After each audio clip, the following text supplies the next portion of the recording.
Muy estimados televidentes,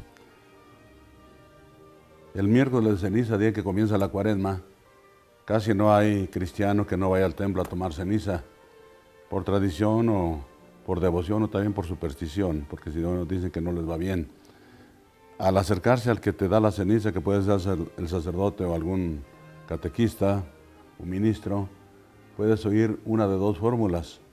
O bien te dicen, al ponerte la ceniza en la frente, conviértete y cree en el Evangelio, o te dicen también, acuérdate que eres polvo y en polvo te vas a convertir. Esta fórmula, acuérdate que eres polvo y en polvo te vas a convertir, recuerda el castigo de Dios nuestro Señor a nuestros primeros padres y a toda su descendencia, como está en el libro del Génesis. Les mandó que le obedecieran, que no comieran del árbol prohibido, y desobedecieron, y en castigo les hizo saber que morirían después de una vida llena de preocupaciones, trabajos, enfermedades y miserias, de tal manera que la muerte como la conocemos hoy es castigo del pecado de nuestros primeros padres y de los pecados nuestros. Recordar al hombre que es mortal es llevarlo a la humildad profunda, es destruir de frente el gran vicio capital, el primero de todos los vicios capitales, que es la soberbia. La soberbia que en definitiva es una tontería, porque si el hombre es mortal y es polvo, pues es nada. Hoy existe y mañana no.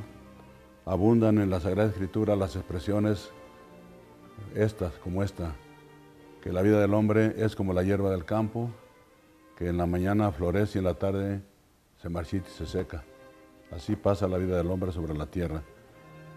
Y sin embargo, no obstante esto, hay en el ser humano mucha soberbia. Hay soberbia individual, hay gente soberbia en lo individual, porque logra a lo largo de la vida conseguir mucho dinero y piensa que no necesita de Dios, con su dinero le basta, conseguir poder, se siente Dios, o conseguir muchos honores, y con esos pues satisface su ego. Pero también hay soberbia ahora en este momento, una soberbia colectiva. Con el talento que Dios le dio, la humanidad ha ido descubriendo cada vez más las leyes de la naturaleza, que la llevan a inventos maravillosos. Y con esos descubrimientos de la ciencia, el hombre cree que puede alcanzar todas las metas. Los que están pugnando por la nueva era suelen decir, nosotros podemos, no tenemos necesidad de Dios, el hombre solo puede remediar sus necesidades, hay que caminar solos, nosotros los seres humanos, con una soberbia inaudita. Y se cumple aquello del Salmo. Dijo el necio, el tonto en su corazón, no existe Dios. La segunda fórmula, o sea, la otra fórmula, la de arrepiéntete y cree en el Evangelio, nos recuerda el principio de la predicación del reino de Dios. Cuando apareció Juan el Bautista, eso les dijo a los judíos, arrepiéntanse, porque ya viene el Mesías, ya viene el que ha de venir, arrepiéntanse. Y cuando Cristo comenzó a predicar, dijo lo mismo. Esta fórmula está tomada literalmente del Evangelio, arrepiéntanse y crean en el Evangelio. Para recibir el reino de Dios, para recibir la salvación, la primera condición es que tú te arrepientas. Y combinando las dos fórmulas, resulta una cosa muy interesante, que convertirte no es solamente ir a la periferia de tu vida, a esta o aquella acción u omisión, a revisar tus pensamientos, palabras, obras y omisiones, que lo debes hacer. Para eso el tiempo de la cuaresma, que comienza con la imposición de las cenizas, sino que convertirse es ir al fondo del corazón, a ver allá dentro de ti, en lo más profundo de ti, qué hay, a ver si es Dios el que vive o vives tú, vive tu amor propio. Santo Tomás dice que el hombre, al llegar al uso de razón, hace a veces inconscientemente una elección, o por sí o por Dios. El que elige por sí Es aquel que quiere en la vida ser independiente, que no se le impongan normas ni reglas, él quiere hacer lo que a él le parece, sus criterios son los que valen, no se somete a nada ni a nadie, mucho menos quiere someterse a Dios. En cambio, el que elige a Dios es que siente su debilidad, su fragilidad humana, la necesidad de aferrarse a algo absoluto, algo permanente y fuerte y trascendente, a lo que llamamos Dios, un ser personal y amoroso que nos dio la vida y nos hace vivir.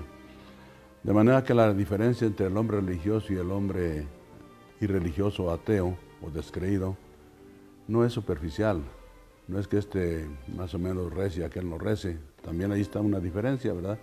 Este traiga imágenes o las venere y aquel no. La diferencia es más profunda.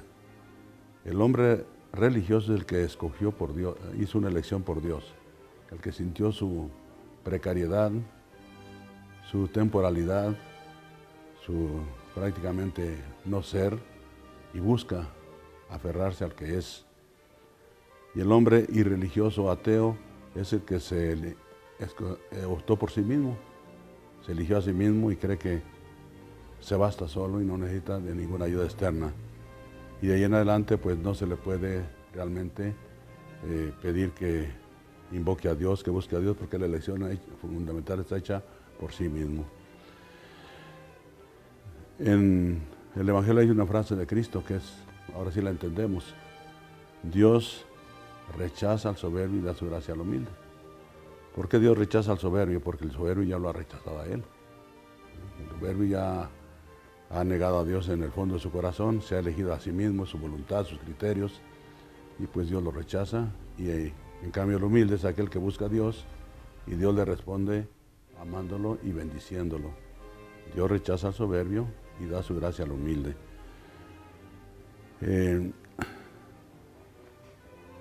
Generalmente los hombres sin religión, los ateos, no se quedan allí en no creer ellos, sino que luego pasan al ataque. Pasan al ataque porque la religión como que les molesta, como que les remueve la conciencia y los inquieta. Y viene muchas veces a suceder aquello que estableció San Agustín en su gran obra, La Ciudad de Dios. Y dice, hay quienes aman tanto a Dios que llegan a aborrecerse a sí mismos. Y son los santos que por amor de Dios se desprecian a sí mismos y al mundo. Viven para Dios, no les importan las cosas humanas y su mismo cuerpo lo someten a ayunos y penitencias por tal de que no les impida llegar a Dios. Y por el contrario hay quienes se aman tanto a sí mismos que llegan a odiar a Dios y a perseguir a los que lo honran, a los creyentes, y los hay, son muchos. Con esto quiero decir que tomarse ceniza no es un rito puramente superficial, tradicional, folclórico, del folclore religioso, que es un rito que tiene una significación muy profunda.